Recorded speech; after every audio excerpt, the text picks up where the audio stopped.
Malawi Today.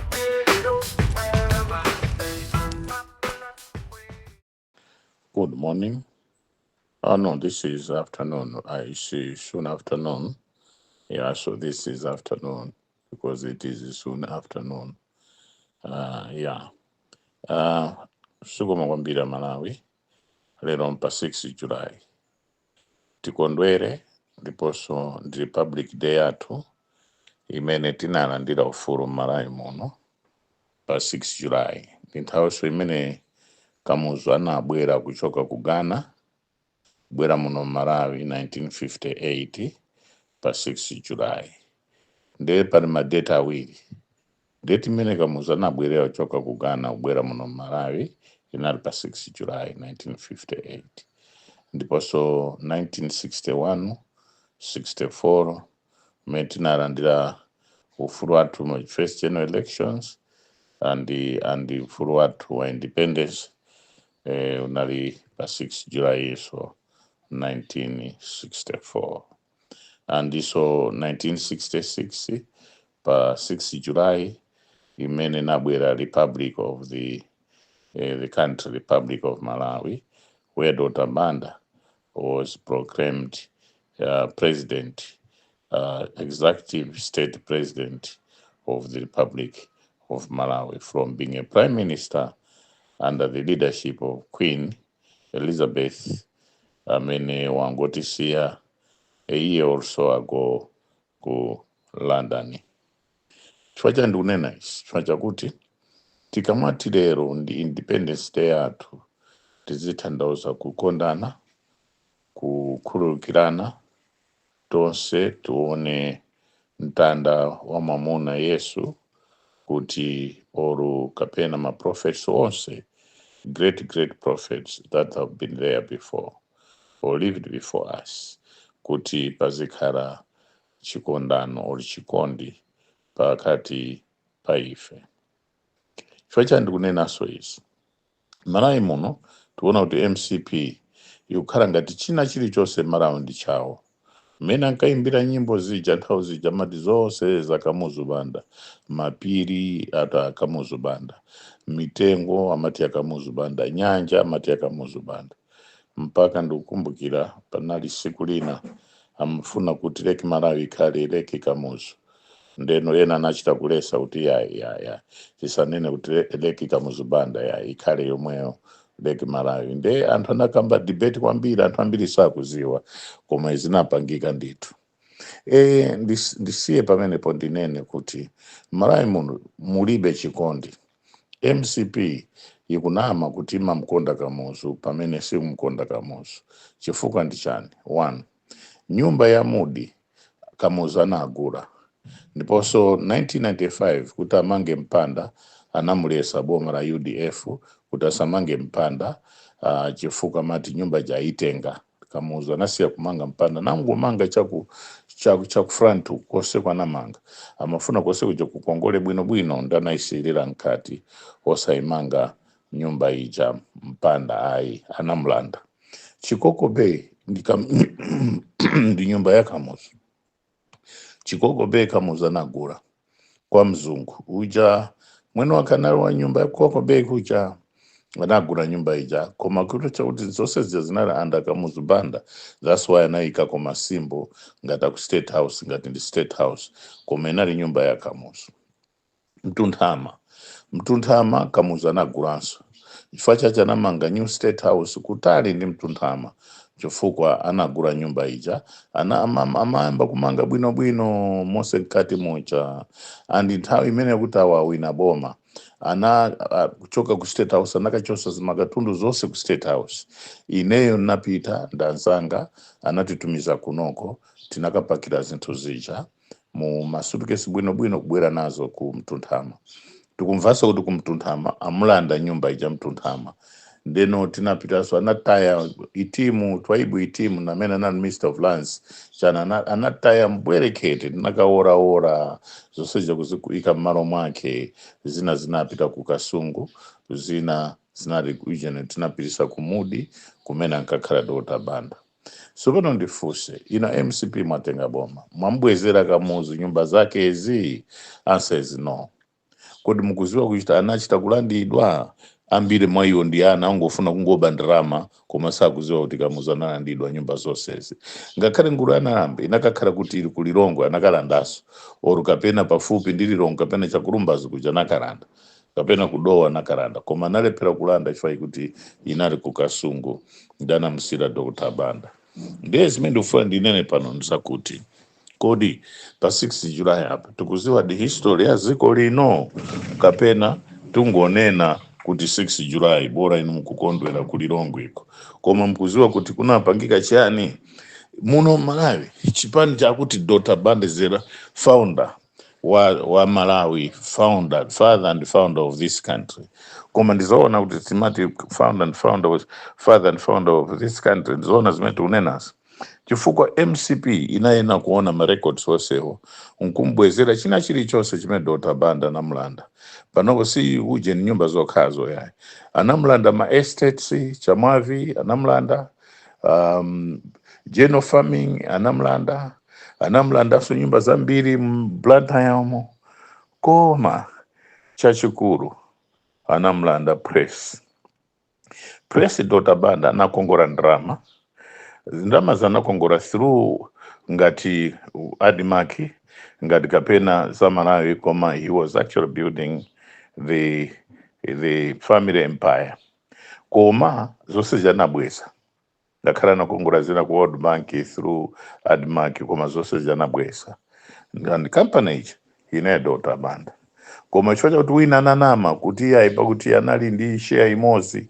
mu 99 shares ndakuti yayi zinali za makada Malawi ambiri awa mabandrama sizinakamanga press corporation ayi ndezi zindufuna ndinene chwantu ambiri mukunamizana Malawi muno kuti mamkonda kamuzu pamene kamuzu simamkonda ayi zinthu zimene zinalandidwa ndi boma la UDF zonse ja Dr. Banda sanambwezere zonse zimene anamtengera mabuku ndrama zina zimene zinali muno Malawi National Bank they seized anachita uje garnish order kuti yayi zosezo mlande zosezo mpaka nakapita pasiku mudi kuja makhala achongwa nakakhanda ndi moyo mnakafusa Alex Chongwe Mtaba ina kutakuziwa zimenezo mumfuse Mtaba chwa kuziwa zosezi ine nakhala pa komra kumudi kutabwera kujaza mpanga chipongwe Dr. Banda nachinga pamene pachi kutasalowe ayi malemu Keti Kainja Jordan Kandiere Amtaba amene wawa anandiyamikira kwambiri including Mike Samira kuti zimene ndikupanga ndeka pa geta mudi pachi kuti ndikumuchinjiza Dr. Banda because I was very powerful by then. I told them that whatever that you want to do to me, I told Bakiri by then he was the president. So whatever that you want to do to me, do it. Because if it tinabweresa matipate also tukuzunza naye. Tinabweresa matipate kuti tuone change of at least the political system. Kuti kare ya matipate anthu azinena za ukosi bora akunena izi through responsibilities and personal duties that they have at that particular time.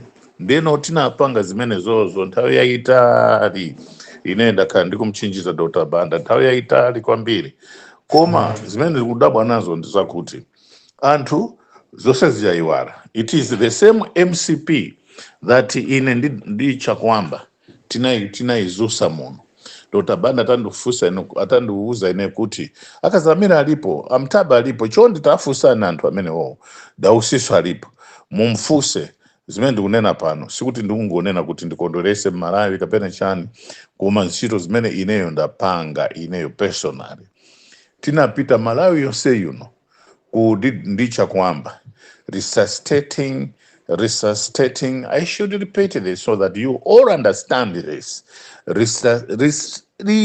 at least redrawing, resuscitating and coming up with Malawi Congress Party again. Many were asking me, what is my interest in those days? Who am I?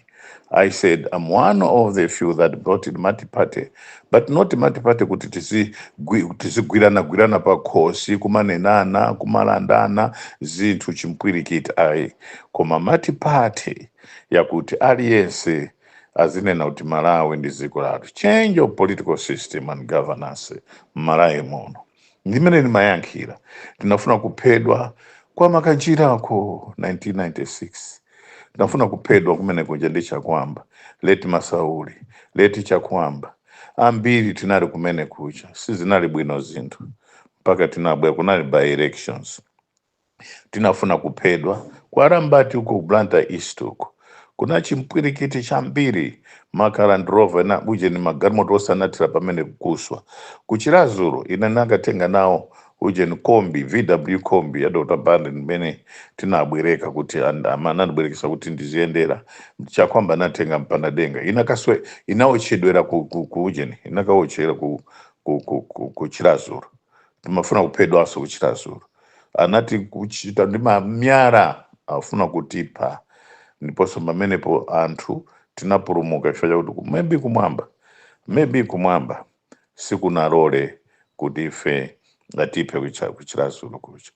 Tayenda mwambiri ku Kasungu kundilande kumene ndisanje ndilande ine Mtaba Chakwamba tinandilale kundilande panabwera chipolowe ndithu ufuna kutipa mpaka uje ni Dr. Hedwig Mtaba anataya sapato yake pamenepo anathawira pa mpando wa wina ine sana ndione nali pompo nauza kuti palibe chimene mungandipange ayi mumfuse Hedwig Mtaba ali pompo chonde mumfuse zimene ndikunena ine chonde mumfuse shuka ine mukhoza kuyenera ngati kapena ndingopanga drama pano ayi MCP tinaivutikira kwambiri kuti ifike paka pamene ino ndelero MCP yomweyo imene enafe tinaivutikira imene enafe Dr. Banda natuza kuti ibwerere resuscitating it ndi MCP imene panopa kupangana utandiphe moti mawawa muamvesa kupangana panopa utandiphe ine kuti chifukwa chani MCP ine ndi Chakwamba tinaibweresaso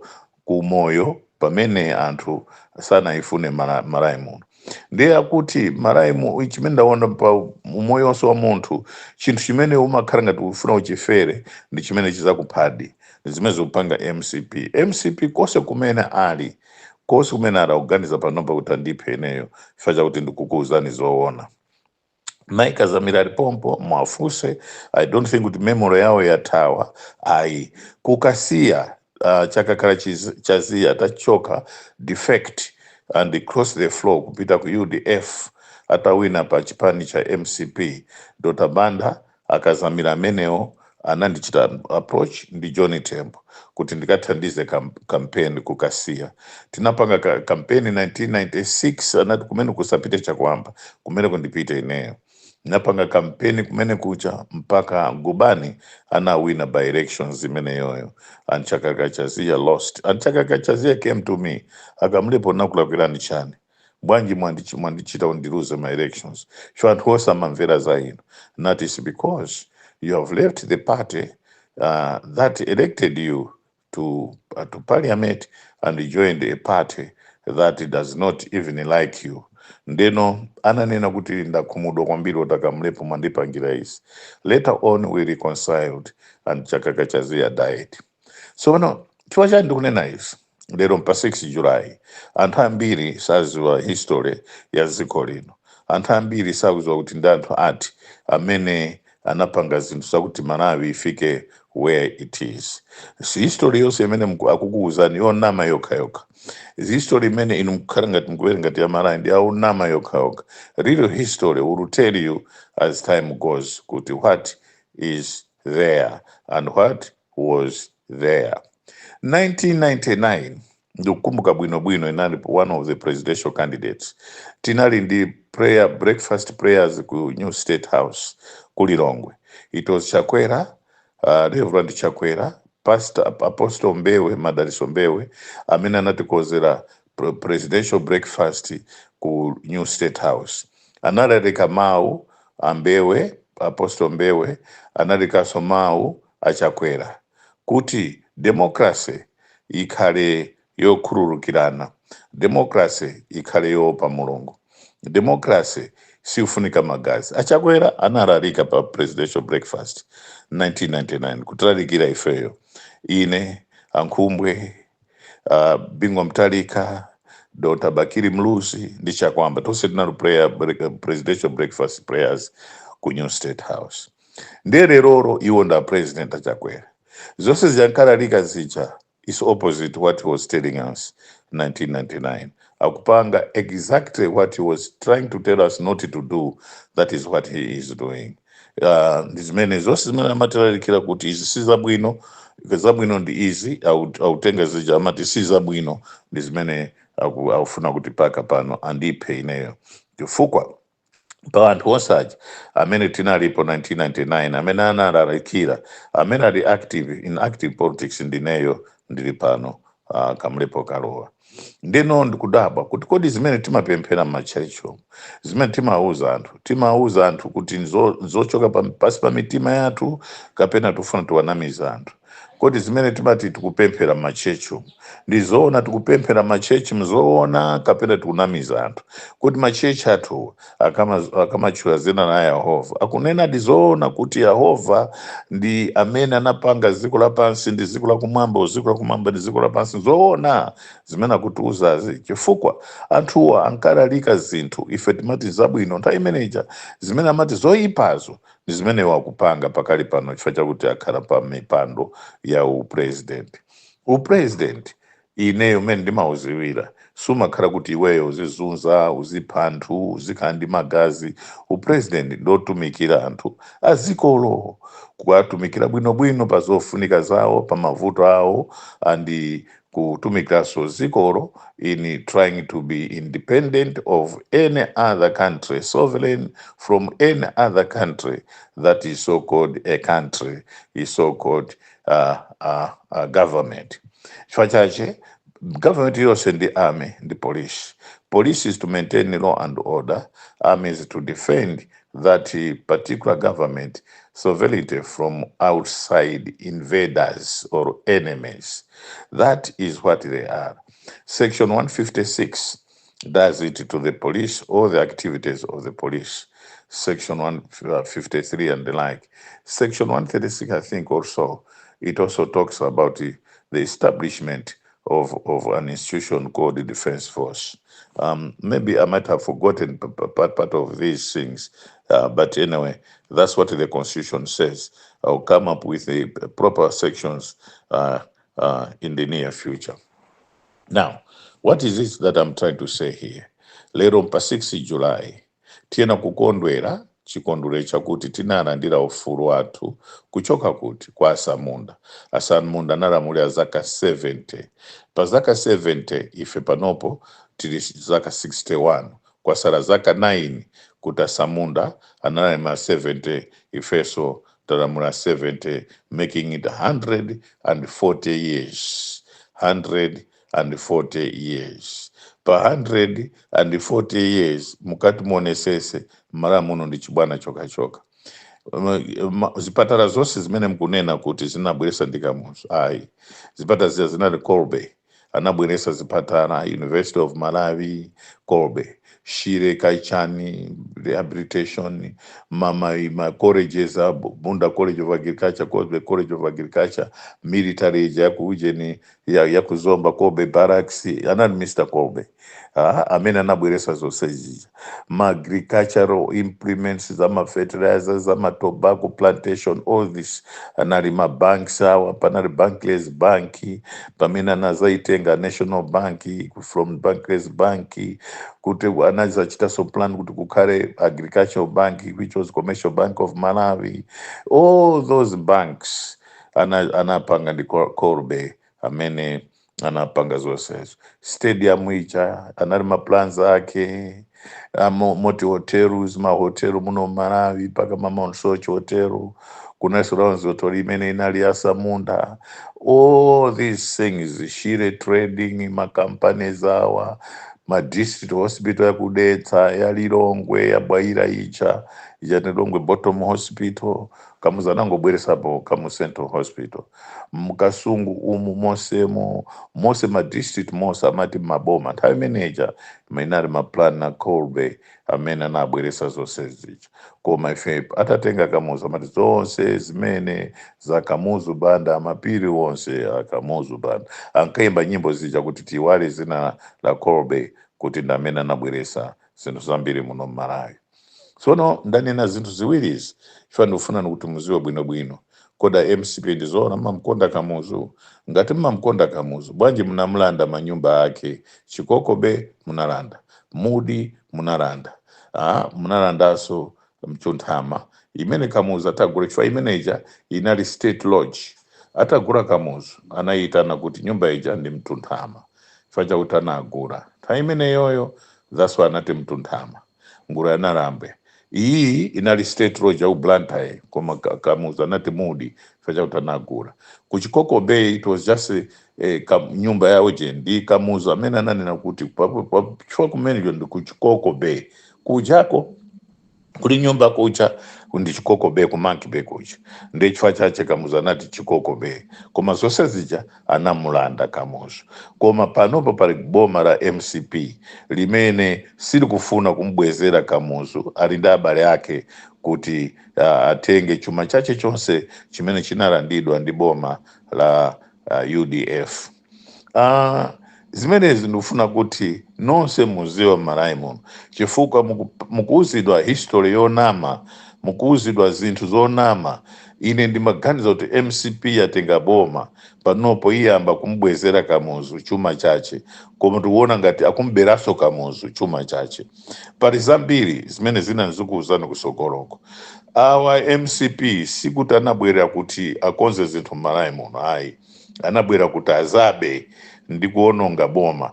Koma mzimu uja okupha uja ndi umene kuwapitiriza uja. Mizimu ya anthu aja nafa aja, ku Katuli kunafa anthu ambiri, ku Mangochi kwa moto kunafa anthu ambiri kwa moto, ku Majuni kunafa ambiri ku Majuni, kwa Makanjira Poti Magwaya uko kunafa anyamata 40 amene ankasusana ndi ulamuliro wa Kamuzu nthawi imeneyo wa MIP. Anyamata aja anakaitana ku Msinji, anakayataya ku Msinji, ena anakataya ku Nkhalango. 40 strong yawo men anaphedwa kumene kuja.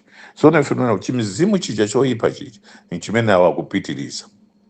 Panopo akufuna kuti vute zingatani mpaka mavoti awine ndiwowo. Ndiye ife tunena kuti amayi Mtalimanja timakukondani, Ampesi tasiyanizo timakukondani, m'bale wanga, mchimwene wanga, amayi anga uje na Mtalimanja. Chisankho yendesani bwino, musaononge chisankho ichi. Amene mkwakondawo sikuti akukonda dziko la Malawi, sikuti akumkonda Dr. Banda to be a father and founder of this country. Chikondi sakumuonesa zinthu zake zimene maboma ena aja anatenga. Iwo panopo ndi amene akugwiritsa ntchito, ndi amene iwo ndi amene atengaso nawonso.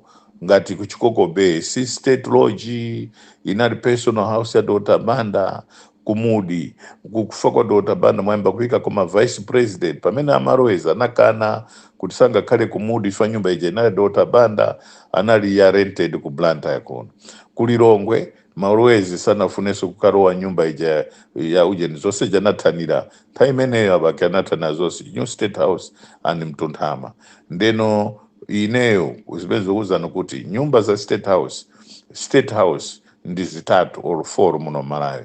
1 ya Kuzomba, 2 Sanjika Paris, tumaloji inali ku paunje panyambadwe apa panali loji imene inali loji ya government of Malawi.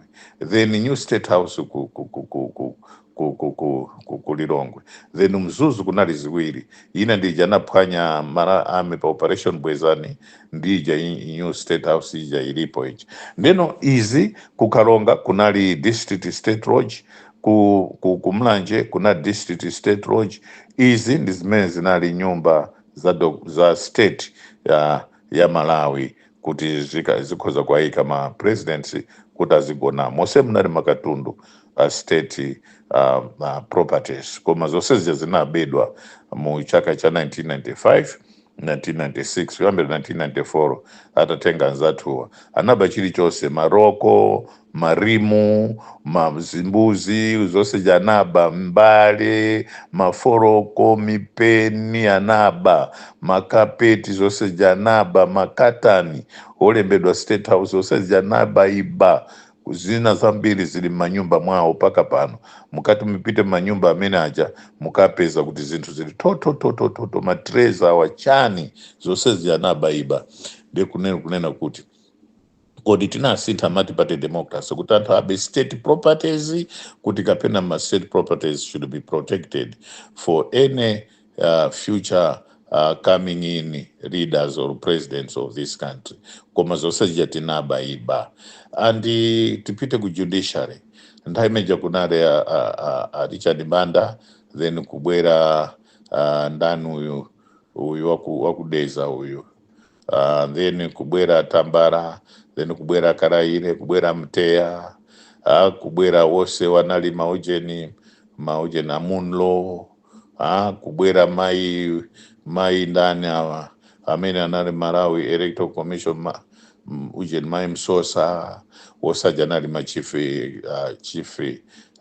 justice kubwera paka wose kubwera Andrew Nyirenda wa panopo para Mzikamanja wa para Mzikamande mati Azikamande wosewa abwera andamati pate democracy komanso kuti muonesese kwambiri iwowo they've never been stayed apart from uyokudeza utumati ndani uyu the Justice Tambara and Mteya tried his best koma kudeza utumata ndani ndangwa iwara chabe that man indeed stood up his principles kuti mpaka anapanga zinthu zooneka bwino kwambiri koma yena ndiye now they messed up the judiciary Tamba Justice Odeti Justice Tambaranso did quite a lot and Mteya Karaire tried but not to like amene ndikuta kudeza ndangwa iwara chabe so these were chief justices of the judiciary the high court the high court and the Supreme Court of Malawi na ndachoka kumeneko ndibwere kunali ma institutions kunali James Chwera analiko ombudsman kunali Andana analiko ombudsman ko wose they tried their best and Corruption Bureau some of them abused in the process of being Director General oyamba nala Chiwaura amene anali Accountant General poyamba nali Germaniso ku embassy amene anali oyamba kukhala Director of Anti-Corruption Bureau. He did his best, a professional way of doing things. He was quite professional and I admired him. I still admire him. Wherever he is, may the Lord God bless him because he stood up. Indeed, he did manage that Anti-Corruption Bureau with professionalism and kuchoka hapo pabwera disaster after disaster. Ombudsman so kunala James Chirwa kunali ndani wosaja they did their best but the worst came when Gustavo Kalio, being a friend of mine, and Awadi Ismail Awadi when they messed up they were political which they even went kukamzuza Bakiri Muluzi kumulanda zinthu zina ndizina all sort of things which was not supposed to be done in that way. When you are called by the Anti-Corruption Bureau, you go there, give a statement. If there's a case, they have to open a case for you and do it to the Supreme Court, to the High Courts, and other courts in Malawi that would actually hear that particular case and the wrong that you might have, or a case that you might have committed. Dimene zimafunikira zithu. Koma kunali chimpirikiti political scores, China trying to embarrass each other and the like, which is not democratic. And in a democracy, we are not supposed to treat each other like that. Chifukwa chache ndunena zonsezo, chifukwa zachisoni ndagwiridwa ndi chisoni kwambiri kuti MCP iye ikuti ili mboma koma palibe chimene ikupanga or kwa family ya Dr. Banda, apart from hatred, apart from trying to erase also the name of Dr. Banda, because I've not seen anything that would actually say, indeed, Dr. Banda was the leader of that particular party. So my birthday, Dr. Banda, would be done kukasungu. Kukasungu osati stadium, osati kumzuzu, Kasungu, so that we preserve a district called Kasungu to be a district where our first president, father and founder of Marau government, was born. Kumene kuja tizipita kwauza Anyamata to encourage anthu aku Kasungu, Anyamata ndasungwana kuti if you do the same mukalimbikira sukulu nanonso muzafika pamene our first founder and the father of Marau government anachokera ku Kasungu.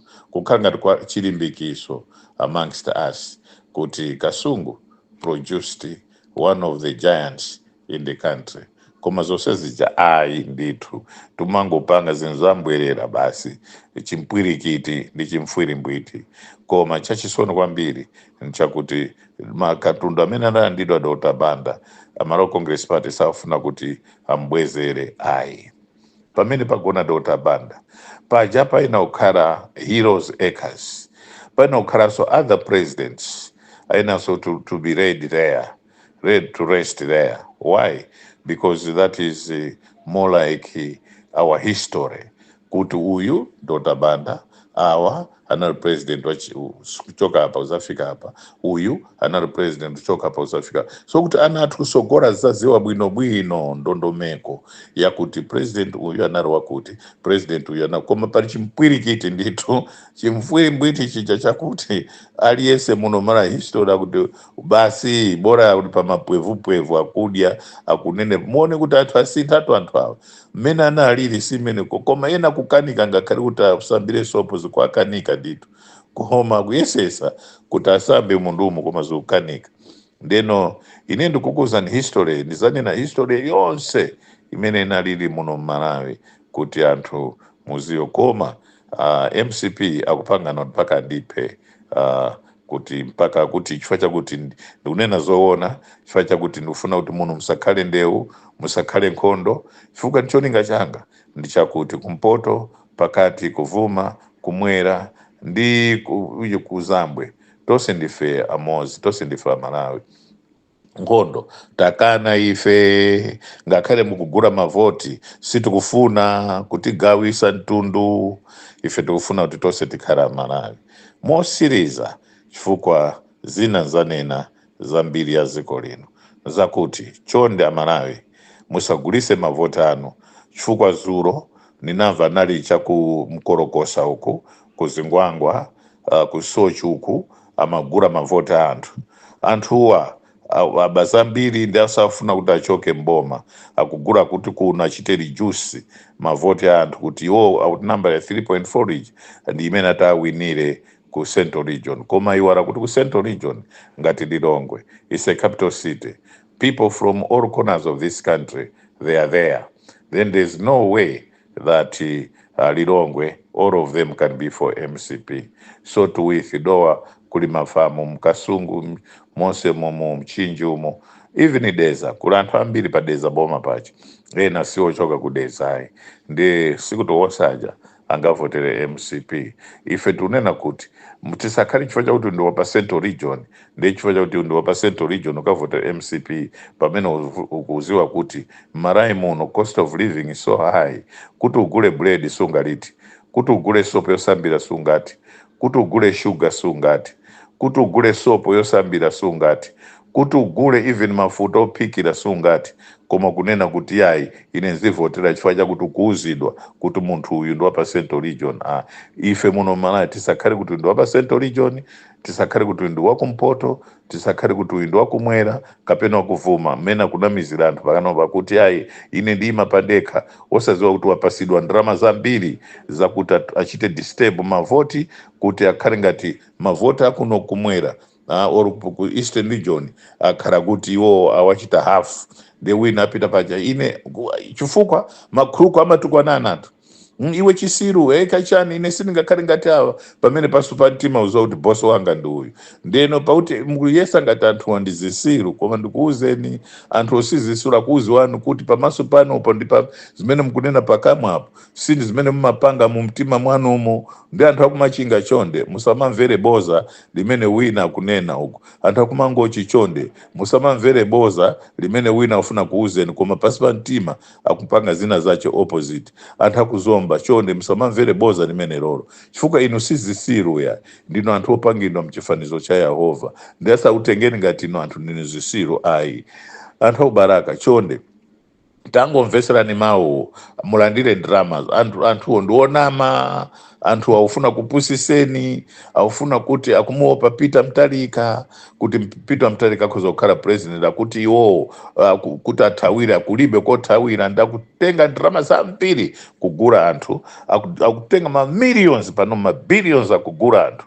Ndi anthu mukopedwa ndi zimalandirani zima billions mwadyere koma musazavotere. Wamvereni zimene pitani ni large number azikhala excited kumatukwanana pamene paja, koma muziwe kuti pasi pa mtima usiku amapepesana kuti apepani malankhula zimene zakuti anthu aziwe kuti ine sindifuna kuti amene amalankhulirana chochi ndikufuna kuti mavota awawo asawina Peter. Ni chifukwa chache ndikhala ngati ndikutukwanani bwana, chifukwa chakuti ndifuna kuti Peter sawine. Pa atumbuka amati mabira pachande msana kuoneka Peter kuwina, kaya whether you want it or not. Peter pa 16 pano akhala president once again of this beautiful country called Malawi. Good afternoon.